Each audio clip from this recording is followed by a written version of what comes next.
अभिषेक के माध्यम से, आदिना चैनल के माध्यम से 2-2, 3-3 मिनट का मंतव्य माता जी का सुनते भी थे और पूरे भारतवर्ष के लिए भी पहुंच जाता था।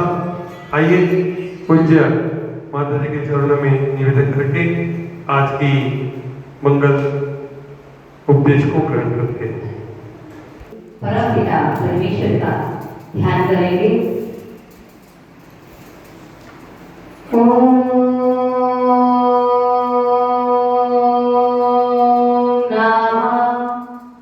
शिवाय।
बोलिए पीठक के शंकर श्री आदिनाथ भगवान की।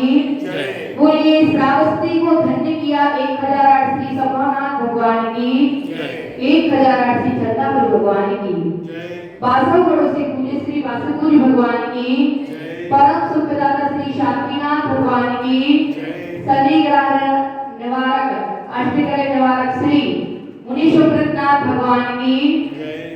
बोलिए जगत बंधु श्री पार्श्वनाथ भगवान की। अंतिम तीर्थंकर श्री महावीर भगवान की। 24 तीर्थंकर भगवान की। 1008 श्री भगवान की। 1008 श्री हनुमान भगवान की। बोलिए परम पूज्य गुरुनाथ गुरु आचार्य श्री शांति सागर जी मुनिराज की। बोलिए परम पूज्य गुरुनाथ गुरु आचार्य श्री सुमति सागर जी महाराज की। मांगी तुंगी निर्माण प्रणेता श्री श्रेयांश सागर जी महाराज की। बोलिए परम पूज्य सप्तम पट्टाचार्य आचार्य गुरुदेव श्री 108 श्री विवेक सागर जी महाराज की। 3 कप 9 करोड़ महामुनिराजों की। बोलिए परम पूजनीय धर्म रक्षिका आलिका श्री सुनंदावती माता जी की। बोलिए परम पूजनीय धर्म रक्षिका आलिका श्री सुमन विपुलमती माता जी की। करुणामयी जिन धर्म की।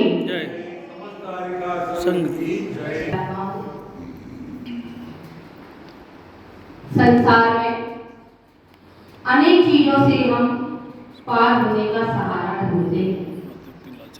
नदी को पार होने के लिए नाव का सहारा लेते हैं।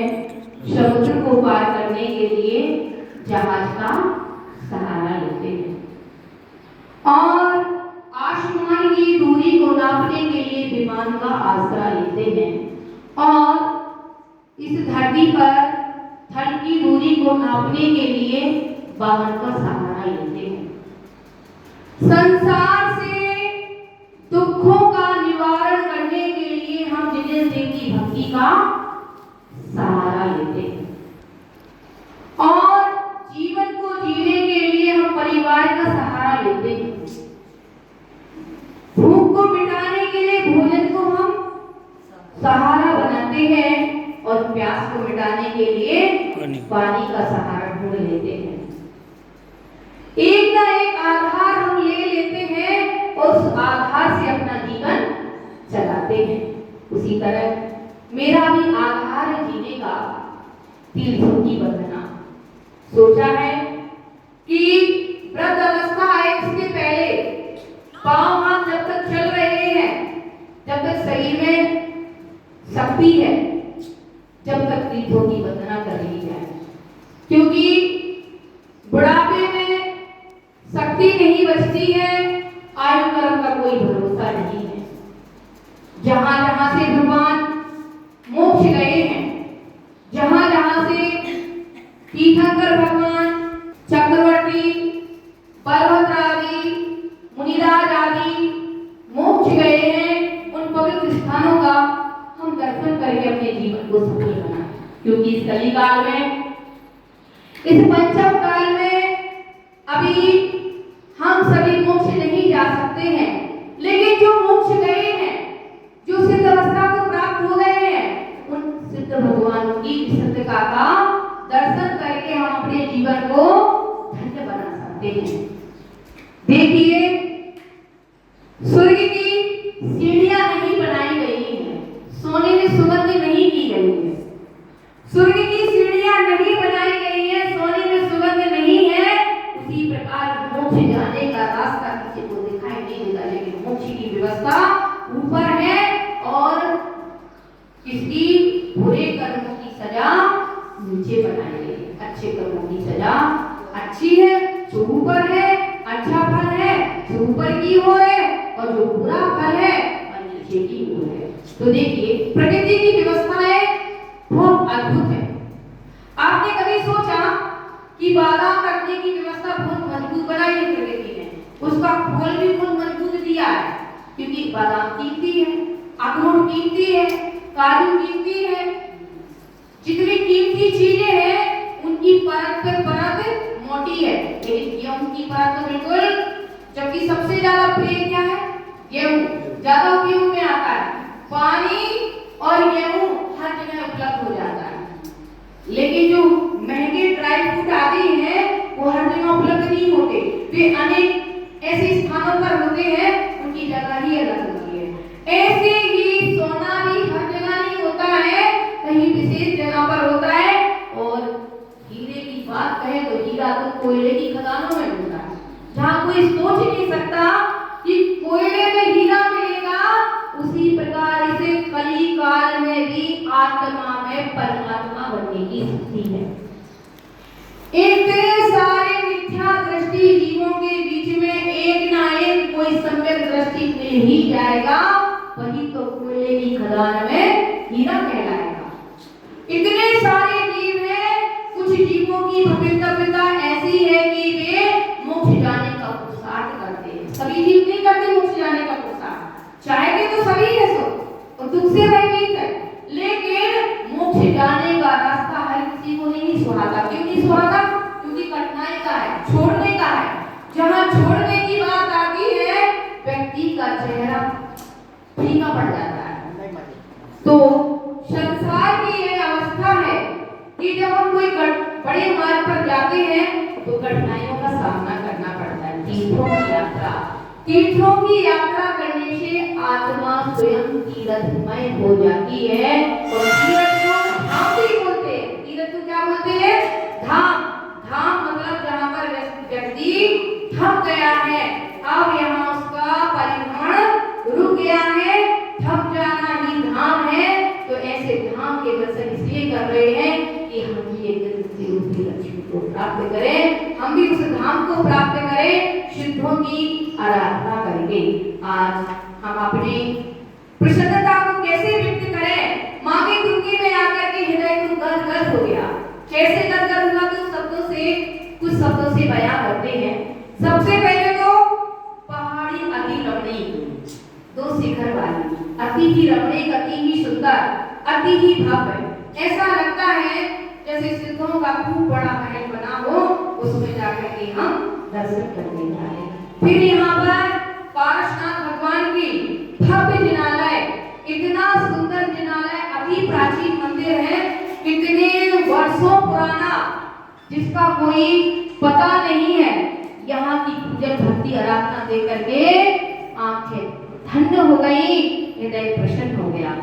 पंडित जी बड़े भक्ति भाव से पूजा कराते हैं, संगीत में इतना अच्छा लगता है कि स्वर्गों से देव आकर के जैसी महापूजा रचाते हैं, जिन्हें देव की सच्ची पूजा कैसे करना चाहिए वो यहाँ पर होती है। एक एक भक्तिमय शब्दों को गाकर के, भजनों को गाकर के, अच्छी अच्छी द्रव्यों के द्वारा पूजा होती है और उत्तम उत्तम द्रव्यों के द्वारा भगवान का अभिषेक होता है। देखिए, पहले भगवान का अभिषेक होता है, बाद में अर्घ्य चढ़ता है, फिर अभिषेक होता है, फिर बाद में अर्घ्य चढ़ता है। ऐसे ही जितने देव की भक्ति होना चाहिए, बड़े ठाट और बाट से होना चाहिए। आते हैं सुखी सुखी पूजा करके चले जाते, पड़ोसी तक को पता नहीं चलता है। प्रभावना कैसे होगी?